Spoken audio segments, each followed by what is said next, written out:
Salut à tous, c'est la Fleur de Lys, je suis ici pour vous faire un petit tuto d'II cage de transport pour les hamsters évidemment. Ça fait maintenant, vous le savez, environ 2 ans que j'ai des hamsters. 1 an avec un hamster qui venait d'animalerie et 1 an avec des hamsters qui viennent d'élevage de chez Silverlawn. Ce sont des Campbell et donc pour aller les chercher il fallait une cage de transport et du coup je m'étais acheté ceci. Ce genre de cage de transport qu'on trouve communément en animalerie, donc rempli et tout et tout. Mais je trouve ça pas pratique pour des raisons de rangement, c'est-à-dire cette forme c'est difficilement empilable et rangeable.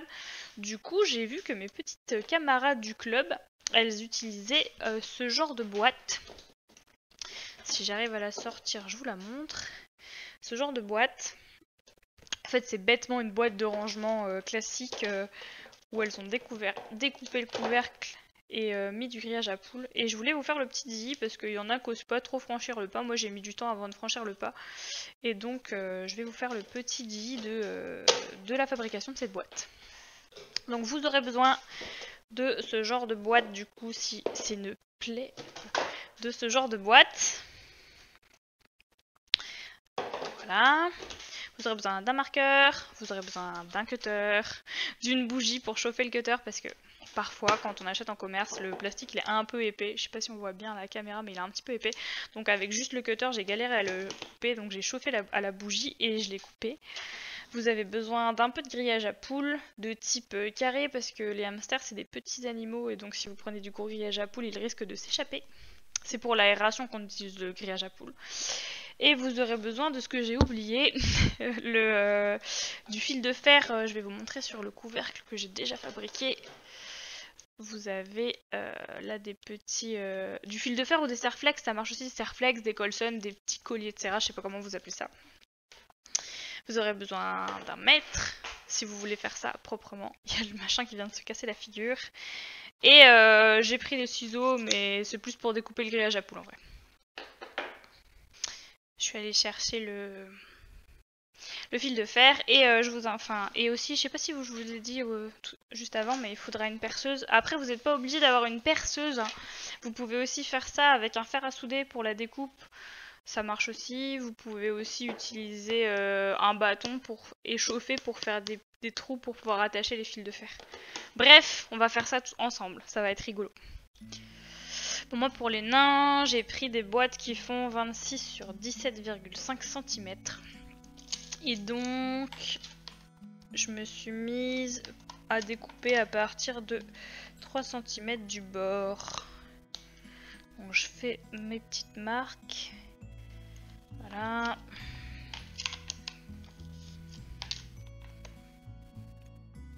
Toc.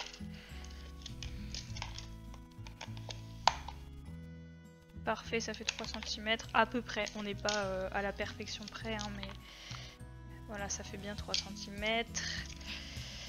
Hop.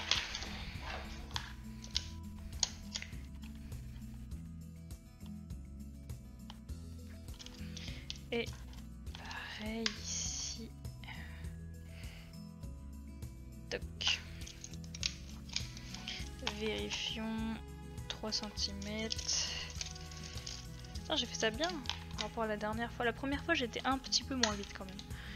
Alors ensuite il va falloir que j'arrive à tirer mon trait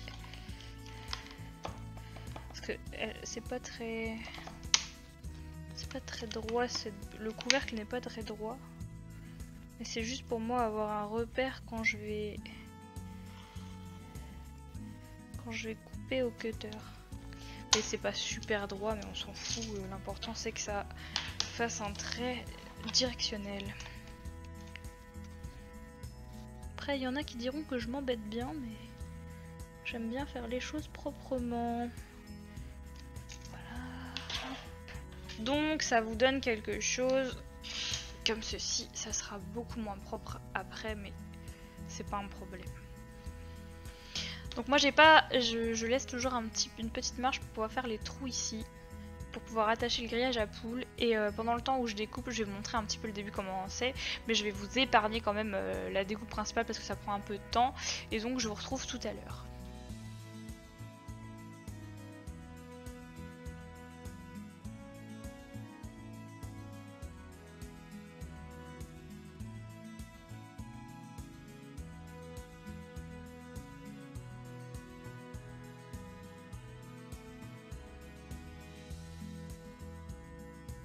Bon, du coup, j'ai terminé de découper le couvercle de la boîte. C'était la partie la plus longue et la moins passionnante. Du coup, ça donne ça. C'est pas très propre, il y a des petits bouts de plastique fondus, c'est un peu noir, bref, c'est pas joli, mais on va remédier à ça, ça ne ressemblera plus à ça après, ça sera plus propre, ça sera pas complètement disparu, mais ça sera plus propre. Pour faire ça, j'utilise un petit cutter propre de précision, après ça coûte 3 balles, hein, si jamais... Voilà, je vous le dis comme ça au cas où. Mais ouais, j'en ai un gros dégueulasse pour la découpe et j'ai le petit pour la découpe propre. Voilà, et du coup, je vais vous montrer. Moi, ce que je fais, c'est que je râpe les côtés tout en faisant bien attention de ne pas vous couper. Oui, au fait, tout à l'heure, je vous ai pas dit, mais faites attention de ne pas vous brûler avec le cutter, la bougie, etc. Ne faites pas faire ça à un jeune enfant. Donc voilà, il y a des risques. Si vous avez des gants de protection, c'est plus simple, hein. Moi, j'ai plus de mal à travailler avec, même des lunettes de protection. N'hésitez pas à vous en servir. Donc c'est pareil, ça risque d'être un petit peu long pour atteindre le but que je me suis fixé, parce que je suis un petit peu perfectionniste. J'ai une copine du club qui est encore pire que moi. Je ne la citerai pas, mais elle se reconnaîtra en regardant cette vidéo. Donc je vais poursuivre et je vous montrerai ce que ça donne à la fin. Bon voilà, j'ai fini de peaufiner mon petit couvercle. Ah oui, c'est vrai, il faut que je recule. Et donc, une fois que c'est à peu près propre, ça ressemble à ça. C'est pas parfaitement droit, on peut sentir que c'est pas vraiment droit. Mais c'est pas trop grave en vrai. Tant que le hamster, c'est pas tranchant pour lui, ça va. Donc voilà, ça ressemble à ça. Pour le moment. Maintenant, je vais faire les trous à la perceuse. Le long, ici, je vous montrerai, j'en fais pas des tonnes non plus. Pour pouvoir attacher le grillage à poules. J'ai terminé de percer les petits trous, ça ressemble à ça. Voilà. Bon, j'en ai fait beaucoup parce que moi j'ai des hamsters nains et j'ai pas vraiment envie qu'ils s'échappent, mais quand vous avez des syriens, vous pouvez espacer plus les trous. Donc voilà, la perceuse ça donne ça. Bien entendu, j'ai utilisé la plus petite mèche de ma perceuse.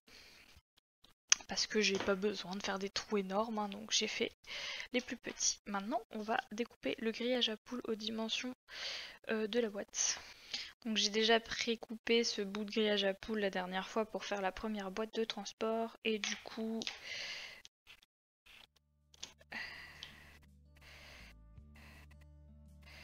voilà, hop. Évidemment je fais tout tomber. Voilà, je coupe pour savoir à quelle partie commencer. Hop, hop, hop. Ça se découpe très bien avec un ciseau de cuisine, un bateau. En plus je ne suis pas droitière donc c'est super pratique. Mais je ne sais pas découper de mon autre main. Donc pour éviter les blessures éventuelles, je découpe toujours les petits bouts qui dépassent. Que ce soit pour les hamsters ou pour moi, mais ça sera plus pour moi parce que le grillage il est vraiment à l'extérieur normalement de la boîte. C'est plus esthétique de le faire à l'intérieur, mais c'est moins pratique pour les hamsters du coup. Je préfère privilégier l'animal à l'esthétique.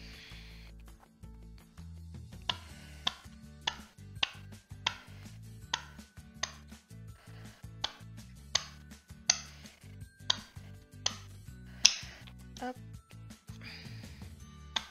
Et à ce moment du tuto, on a presque terminé en vrai. Il ne nous reste qu'à attacher. Du coup, j'ai du bordel plein mon bureau, mais c'est pas grave, je nettoierai ça après.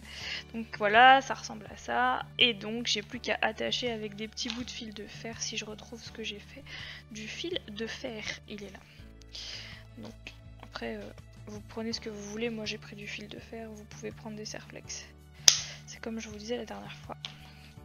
Et donc ici, vous mettez bien votre grillage à poules. Vous passez votre fil de fer dedans, hop.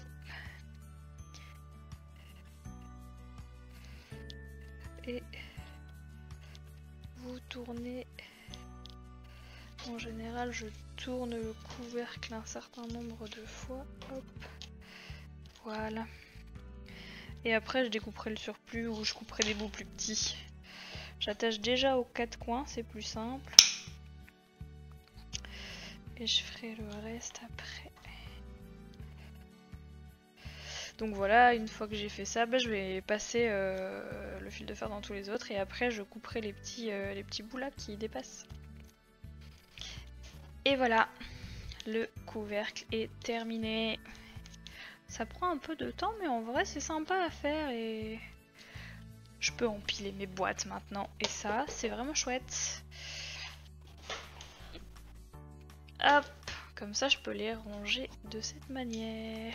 Voire même, si jamais elles sont vides, les empiler les unes dans les autres. Mais c'est toujours pratique d'avoir des cages de transport prêtes à l'emploi, je tiens à le rappeler. Si jamais vous avez une catastrophe dans votre maison, un feu, un problème d'électricité, que sais-je, une inondation, si vous avez vos cages de transport prêtes à utiliser avec déjà la litière dedans et le nom des hamsters sur les cages, c'est quand même vachement plus simple. Parce que vous pouvez les mettre rapidement dans les boîtes de transport et vous en allez de votre maison catastrophée le temps de vous abriter, parce que effectivement il faut penser à ces animaux lorsque l'on est en panique. Voilà, merci d'avoir suivi ce petit tuto et on se retrouve bientôt pour une nouvelle vidéo, un unboxing ou je sais pas encore, on verra bien, mais je vous retrouve bientôt sur la chaîne.